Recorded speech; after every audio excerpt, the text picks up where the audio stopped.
10 സെക്കൻഡുള്ള ഈ വീഡിയോ ഒന്ന് കാണുക.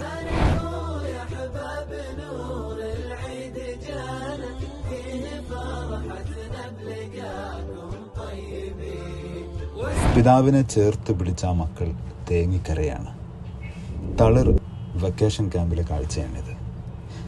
എൻ്റെ മാതാവിനെയും പിതാവിനെയും ഞാൻ ചേർത്ത് പിടിക്കണം എന്ന് കൗമാരത്തിൽ തന്നെ ഒരു കുട്ടിയിൽ ബോധം വന്നാൽ, രക്ഷിതാക്കൾ കൂടെയുണ്ടെന്ന് മക്കൾക്ക് ചിന്തയുണ്ടായാൽ, പിന്നെ അവർ ലഹരിയിലേക്ക് പോകില്ലെന്ന് മാത്രമല്ല, പഠനത്തിലും സ്വഭാവത്തിലുമൊക്കെ മികവ് തെളിയിക്കും.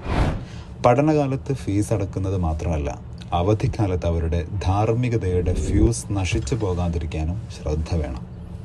അതിനാവശ്യമായ തളിർ വെക്കേഷൻ ക്യാമ്പ് പോലെയുള്ള ക്ലാസ്സുകൾ അവർക്ക് നൽകണം. 3 മുതൽ +2 വരെയുള്ള ക്ലാസ്സുകളിലെ കുട്ടികൾക്കാണ്. 5 ദിവസമാണ് ക്യാമ്പ്. കോഴിക്കോടും എറണാകുളത്തും ലക്ഷദ്വീപിലും കർണാടകയിലും ദുബായിലൊക്കെയുണ്ട്.